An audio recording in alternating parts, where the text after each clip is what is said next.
Voilà, nous passons ensuite donc à la formation pour les professionnels de la rééducation. Alors là, je vais faire un aveu terrible. J'ai lu le papier une fois, deux fois, trois fois, et je n'ai pas encore tout compris. Voilà, donc j'espère vraiment en effet que le gagnant va nous expliquer, parce que je n'ai pas tout compris ce qui était raconté. Présélectionner, incidence du vieillissement sur les performances posturales et cognitives. Et ça, donc, c'était dans Kinésithérapie scientifique, Laetitia Berger, Laurence Bernard Demanze. Et le gagnant, c'est l'altération des référentiels spatiaux dans le SCD-SDRC, nouveaux concepts et perspectives thérapeutiques. C'est Elisa Dodan et Laure Christophe qui viennent, c'est cela? Eh bien, venez. J'ai plein de questions pour vous. Donc, Elisa Dodan, Laure Christophe, Dr Jacquin Courtois et Dr Yves Rossetti, Hospice Civil de Lyon, Saint-Genis-Laval, et j'ai oublié personne, non, c'est les deux équipes en effet. Alors, un mot avant? Oui? Vous me demandez gentiment? Allez.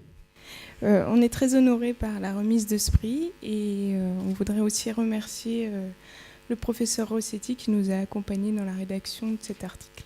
Il est là, professeur Rossetti? Non, vous le représentez, on préfère. Très bien, parfait. Alors, donc, il va falloir que vous nous expliquiez un petit peu, parce que d'abord, donc, CDRC, ça veut dire syndrome douloureux régional complexe. Ça veut dire quoi, ça? Donc, le syndrome douloureux régional complexe, c'est l'ancienne algoneurodystrophie. Ah ben voilà, vous voyez, hein, quand on dit des mots simples, non. Donc c'est l'algodystrophie, c'est la prise en charge. Parce que vous voyez, je vais vous lire un des éléments du résumé, mais après je vais vous poser les questions, où il y a marqué, par analogie avec l'héminégligence spatiale survenant après une lésion d'hémisphère droit, une rééducation par adaptation prismatique visant à corriger ce trouble attentionnel spatial permet d'obtenir très bons résultats sur le niveau douloureux et la fonction motrice.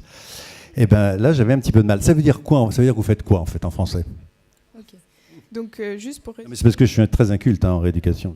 Juste pour résumer, l'algoneurodystrophie, donc le syndrome douloureux régional complexe, c'est une pathologie douloureuse chronique qui apparaît à la suite d'un traumatisme ou non et qui est généralisable par un membre chaud, douloureux et avec une certaine rougeur. Cette pathologie, elle entraîne non seulement des changements périphériques, donc au niveau de la zone du membre, mais également au niveau central. Donc avec les prismes, je vous ai apporté une belle paire de lunettes. On peut... Quand vous la mettez, ça fait quoi? Voilà, vous voyez? Voilà, hein, c'est merveilleux. On dirait Carole Bouquet. Non. Donc avec ces prismes, on va essayer de toucher l'aspect central de la pathologie. Vous faites quoi? Vous mettez vos lunettes et vous regardez la tête de la personne? Alors, c'est ça toute la question. En fait, ce traitement par prisme existe déjà depuis une quinzaine d'années pour l'héminégligence, qui est un syndrome qui fait suite à un accident vasculaire cérébral. Dans l'héminégligence, on néglige tout un côté. Et en fait, grâce à ces prismes, on arrive à récupérer progressivement un peu d'attention du côté négligé. Dans le cas de l'algoneurodystrophie, c'est l'inverse qui se produit, comme si on avait une hyperattention sur le membre qui était touché par la pathologie.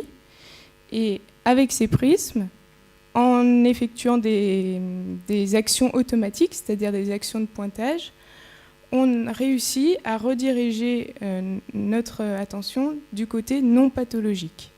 Voilà, donc c'est une reprise, en fait, un petit peu une redécouverte du schéma corporel que vous essayez de modifier ou pas du tout? Parce que est-ce que ça se traduit par quelque chose, une modification centrale, en d'autres termes? Oui, c'est exactement ça. Il y a des éléments de modification du schéma corporel et il y a aussi surtout des éléments de modification de ce qu'on appelle les référentiels spatiaux, sur lesquels on ne voulait pas s'étendre là pour ne pas rendre l'exposé davantage confus. Mais on a une cartographie qui nous permet de nous représenter ce qui est le droit devant pour nous, autant sur le plan proprioceptif, donc le mouvement, que sur le plan visuel. Et ça, c'est lié à l'équilibre entre les deux hémisphères cérébraux et le fonctionnement des deux hémisphères cérébraux. On sait que c'est modifié en post-AVC, en post-accident vasculaire cérébral.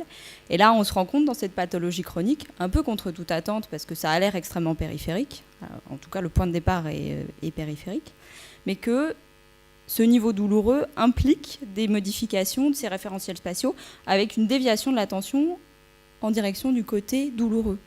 Et l'adaptation prismatique, donc on porte les lunettes, on a la vision qui est décalée d'un certain nombre de degrés qui est déterminé, et puis on pointe, au début on fait des erreurs, et puis il y a un effet de plasticité à court terme qu'on maîtrise, qui est involontaire, qui fait qu'on se recale rapidement. Et cette plasticité-là, elle induit des effets supérieurs, sur les fonctions supérieures, qui recalent les référentiels spatiaux dans l'axe.